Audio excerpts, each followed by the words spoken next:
Hello everyone, this is English Idiom Review Quiz Part 10.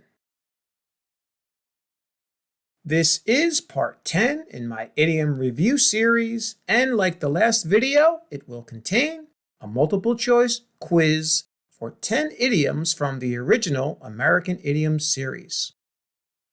The example sentences will be different from the original series, so it's a great way for you to practice. Can you get 100% on the quiz? Well, let's see. Here we go. Number 91.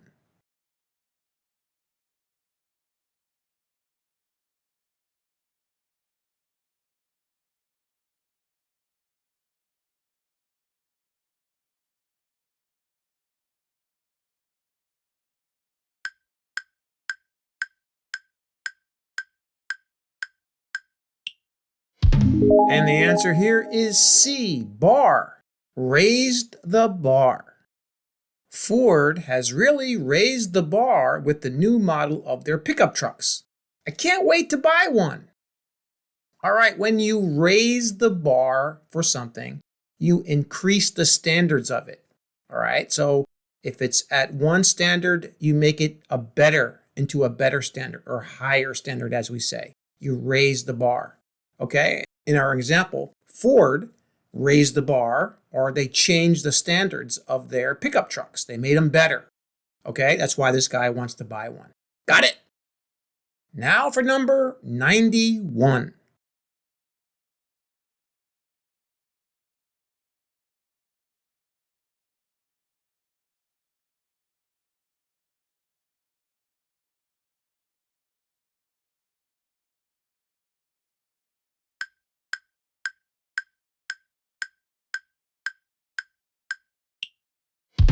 And the answer here is D, lines. Read between the lines.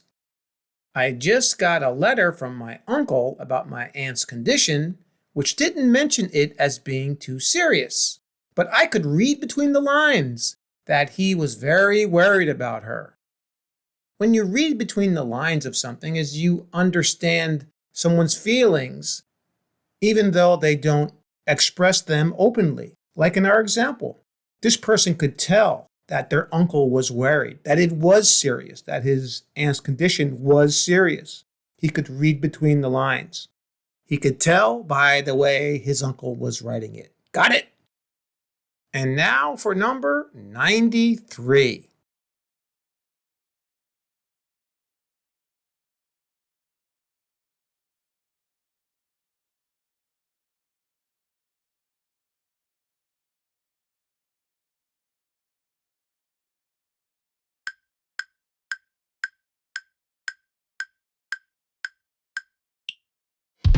And the answer here is D, bus.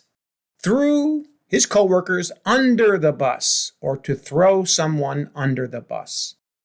Nick threw his coworkers under the bus by blaming them for the failure of their project just to keep his job.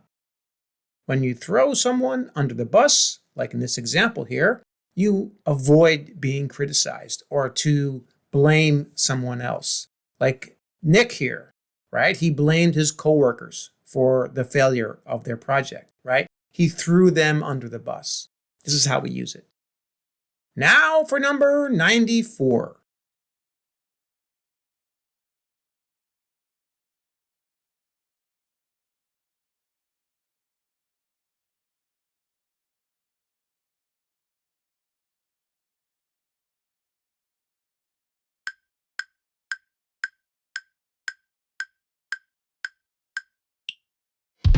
And the answer here is C, foot. Get one's foot in the door, or in this case, get my foot in the door. I took a low-level job at my company when I was a young man just to get my foot in the door. And it worked because I've been working there for the past 30 years. Now, if you can get your foot in the door somewhere, you have a chance to do something that could lead to further opportunities. Like in our example, the person's talking about how they took this low-level job at their company, right? That was their chance to get in there, right? that would lead to further opportunities for them, which in this case was employment for 30 years. Got it? Because he got his foot in the door when he was a young man. Now for number 95.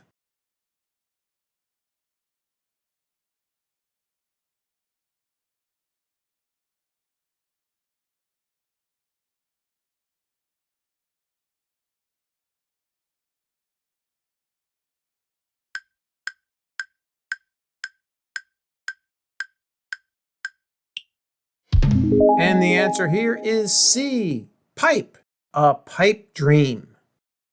Making it to the Olympics is a pipe dream for many athletes.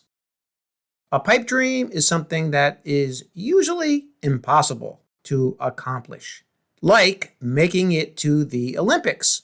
In our example, they're talking about how many athletes think they can make it to the Olympics, or they have this pipe dream, this impossible dream.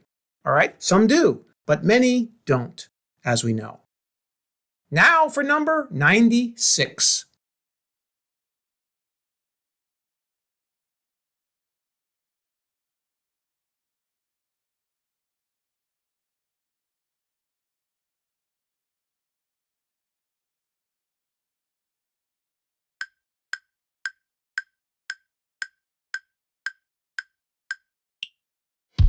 And the answer here is B, knot. Tie the knot, or in this case, tying the knot. My daughter is finally tying the knot after dating her boyfriend for the past 5 years. All right, tying the knot means to get married. And in our example, this person's daughter finally is tying the knot. She's finally going to marry her boyfriend after dating him for 5 years. Okay? That's what it means. Now for number 97.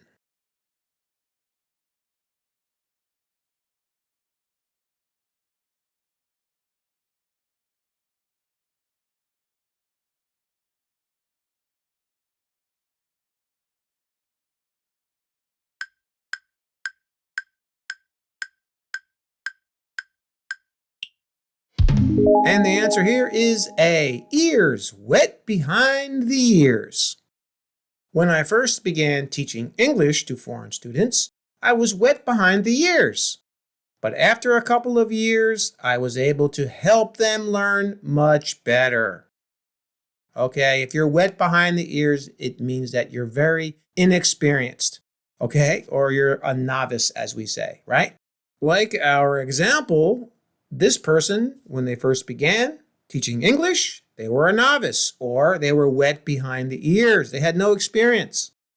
But then eventually they got more experience and they were able to do the job better.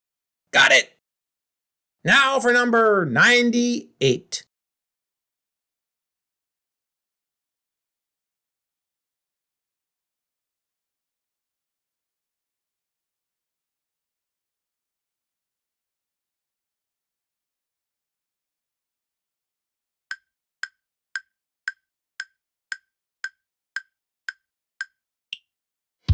And the answer here is C, dry. To be left high and dry. When the car company in our town went bankrupt, many of its employees were left high and dry. If you are left high and dry, you're put in a very difficult position. Like in our example, the employees at this car company were left high and dry. They didn't have jobs, right? They were put into a very difficult position when the company went bankrupt. Now for number 99.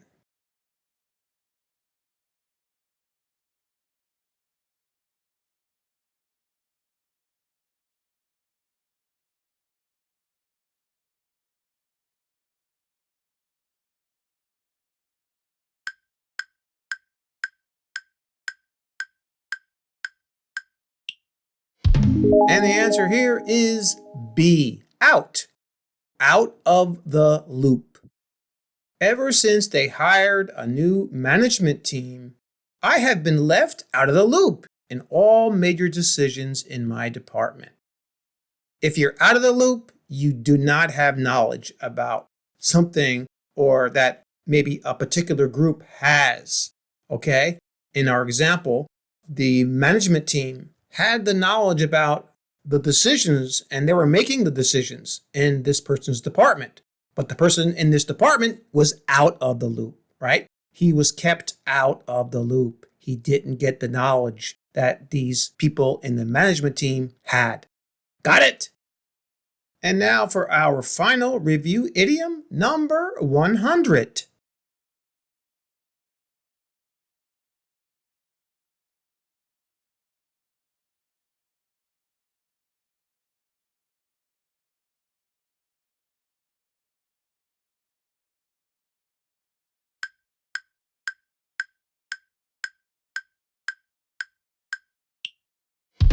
And the answer here is D, ice. Treading on thin ice. I'm treading on thin ice with my landlord because I haven't paid him any rent for the past 2 months. If you are treading on thin ice, it means that you're in a very dangerous position or situation like this person. He hasn't paid his rent in 2 months, so he might get thrown out, as we say, right? He might lose his apartment or wherever he lives, okay, if he doesn't pay his rent. And you will also see this used as walking on thin ice or even skating on thin ice. They mean the same thing as treading on thin ice. Got it? That's all for this video. Thanks again for subscribing, and please like and share the video to support the channel. And if you want to stay in the loop, keep practicing. See you next time.